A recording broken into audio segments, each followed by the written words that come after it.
నేను ఎంతో కృతజ్ఞతని. చంద్రబాబు నాయుడు గారు నాకు ఈ పార్లమెంట్లో నన్ను ఎంపీగా పంపించినందుకు ఎంతో సంతోషం. మీరు రాకముందు అప్పుడు సార్ అర్థం మాట్లాడేశాను. ఇంకొక 3-4 నిమిషాలు నేను మాట్లాడతాను సార్.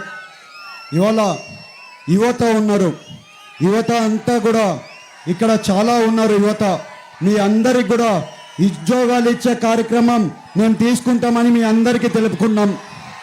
అలాగే ఇక్కడ రోడ్లు, తాగేనీళ్ళు సమస్య ఉంది, ఇవన్నీ కూడా మేము తీరుస్తామని మీ అందరికీ మాట చెప్తున్నాం ఇవాళ. అలాగే మన ఏలూరు పార్లమెంట్లో 8-9 ఇండస్ట్రీలు మేము తీసుకొని వచ్చి యువతకు ఉద్యోగాలు ఇచ్చే కార్యక్రమం చేస్తామని మీ అందరికీ తెలుపుతున్నాను. ఇవాళ మీకు ఎందుకు అంత గట్టిగా నేను పరిశ్రమలు తీసుకొని వస్తానని చెప్తున్నానంటే, నేను కూడా చాలా పరిశ్రమలు ఉన్నాయి. మీ అందరికీ ఇక్కడ వచ్చే పరిశ్రమలు చెప్తున్నాను.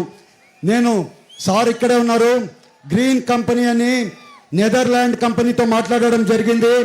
ఆ కంపెనీ వాళ్ళు ఇక్కడ ఇండస్ట్రీ పెట్టుకోవడానికి ఒప్పుకున్నారు.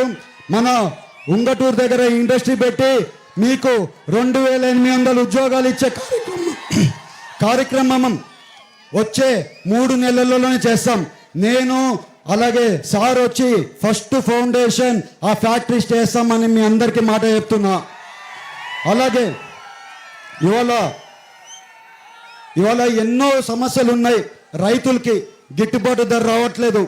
ఇవాళ రైతులు మన పార్లమెంట్లో రైతులు చాలా ఎత్తున ఉన్నారు. ఇవాళ పామ్ ఆయిల్ రైతులైనా కానివ్వండి, టొబాకో రైతులైనా కానివ్వండి, నిమ్మ రైతులైనా కానివ్వండి, అక్కువ రైతులైనా కానివ్వండి, అలాగే వరి రైతులైనా కానివ్వండి, చాలామంది ఇబ్బందుల్లో ఉన్నారు గిట్టుబాటు ధర రాక. మీ అందరికీ తెలుపుకున్నాం, మేము వచ్చిన తక్షణమే మీ అందరికీ గిట్టుబాటు ధర వచ్చే కార్యక్రమం 100% చేస్తామని మీ అందరికీ తెలుపుకుంటున్నాను. ఇవాళ కంటిన్యూస్గా మీటింగ్స్ ఉండడం వల్ల నా గొంతు పాడైపోయింది. అలాగే నాకు వేరే కార్యక్రమం ఉండడం వల్ల నేను కొంచెం తొందరగా వెళ్ళిపోతున్నాను, నన్ను క్షమించమని కోరుకుంటూ, ఇవాళ ఎట్టి పరిస్థితిలో మన ప్రభాకర్ అన్న ఉన్నారు, ప్రభాకర్ అన్నని గెలిపించి మీ అందరికీ కోరుకున్నాను. అలాగే నన్ను పార్లమెంట్కి మీరందరూ గెలిపిమని మీ అందరినీ కోరుకుంటూ మీ అందరికి మాట చెప్తున్నాం. నేను పార్లమెంట్లో మీ గళం గట్టిగా వినిపిస్తానని మీ అందరికీ తెలుపుకున్నాం. అందరికీ నమస్కారాలు. జై బీజేపీ, జై జనసేన, జై టీడీపీ. నమస్కారాలు.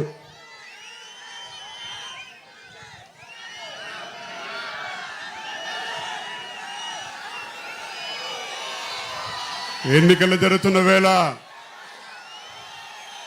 బటన్